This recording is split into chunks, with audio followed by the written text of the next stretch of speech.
means Okay, so much to everyone, I'm sure. true. In the meantime, though, here we are, and thank All you so right. much. All right, I got a wackadoo one for you. These are all for Oh, you. oh, good. All for Okay. you, Donnie. Um, this is called Secrets of the World's Worst Ever Would-Be Art Thief. I live in a fairly typical nondescript white brick building, apartment building I'll call the Manor. It was built in 1964, and although it's far from grand, the Manor has been home to such luminaries as the late comedian Soupy Sales and, well, the late comedian Soupy Sales. Many developers in Manhattan slap buyer bait names on their buildings, but that's not to say the manor is without its charms. The roof boasts a gorgeous view of the Empire State Building. There's a garden and also what might charitably be called an art collection. Yes, the manor displays art, much like McDonald's doles out toys. In the lobby and in the hallways are posters and prints, as you see in many residences, but the pièce de résistance is the work clinging to the walls and drawing dust on the floor of the decaying cinder block tunnel that's worthy of a drug cartel about to get blown up and happens to connect to the manor's garden and backyard. Years ago, when I first moved in, I was embarrassed by all the cheese that was impossible to miss. Cheaply framed attempts to soothe residents with images of pastel flowers and watercolor still lifes. I chalked it up to kitsch, which made the decor easy to overlook. I don't remember the last time I even noticed it. Until a couple of weeks ago, after I finished a ride and locked my bike up in the backyard. I was refreshed by the sunny day and my ride along the East River, reminding me of what life was like before the lockdown. These last few months have felt like solitary confinement, and my bike rides are akin to a personal hour of freedom in the prison yard.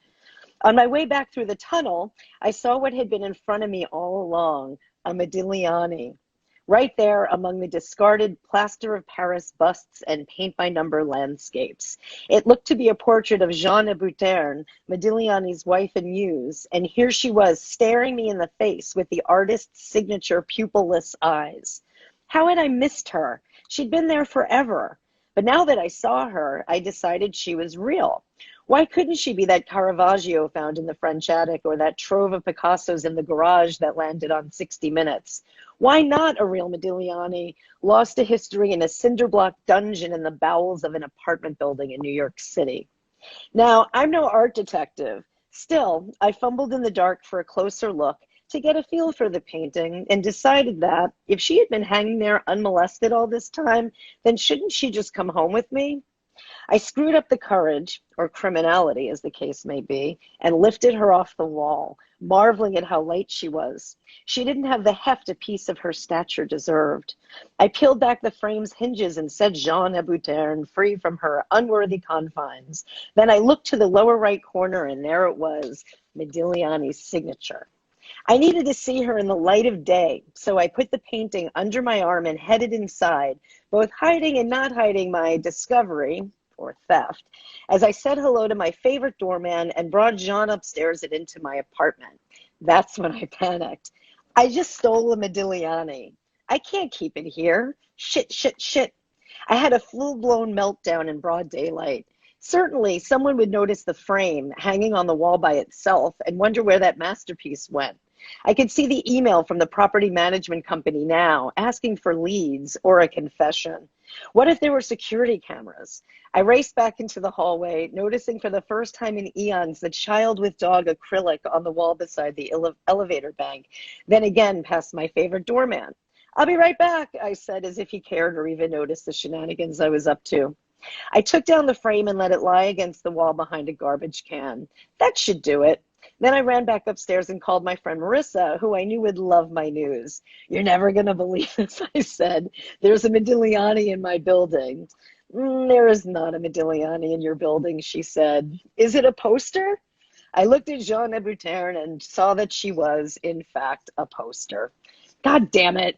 I ran my hand over the portrait and for the first time noticed there wasn't any texture where Modi's brush strokes should be.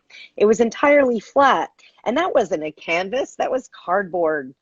I hung up, grabbed a Trader Joe's paper bag, 2-ply, and put the poster inside, Jean's head facing down, and returned to the elevator.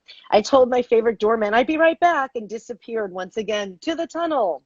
I put the poster on the ground behind the frame and, well, framed it so it would look like both just fell or got knocked off the wall. There had been some workmen around the last few days, so according to my newly acquired criminal mind, that would be a likely story. I texted my super, which is what I should have done in the first place, and just asked for the damn thing. Hey, Carlos, who owns the art in the basement? He asked if I wanted something. I said, yeah, sure, all nonchalant like. How about that Modigliani poster? We met in the tunnel, and I led him to where Jean Hébuterne sat on the ground. He said I could take her. It isn't worth anything, Carlos said. But you see these? He pointed to 3 actual paintings. These are. I know they are. How do you know? I asked. Years ago when the owner in 5C died, he said, his partner sold off his art, but these didn't sell. I looked to see if I could make out the signatures. Carlos did too. But it was dark and neither of us had our readers with us, so we couldn't make them out. Would you look into these? He asked. And I realized I had found a kindred criminal spirit. I'll split it with you. Sure, I said. Send me the names when you can read them, and I'll see what I can do. I left once again with Jean Hébuterne and nodded at the watercolor sunflowers in the lobby, saluted the abstract expressionist cats, said see you later to my favorite doorman, and waited for the elevator. Then I locked myself in my apartment. What the hell just happened? What had I done? Did I really just steal something? I looked at Jean Hébuterne, now legally ensconced in chamois, and I wondered why I tried to steal a poster. Did I really think it was the Modigliani? And if so, what did I think I was going to do with it? Were endorphins to blame?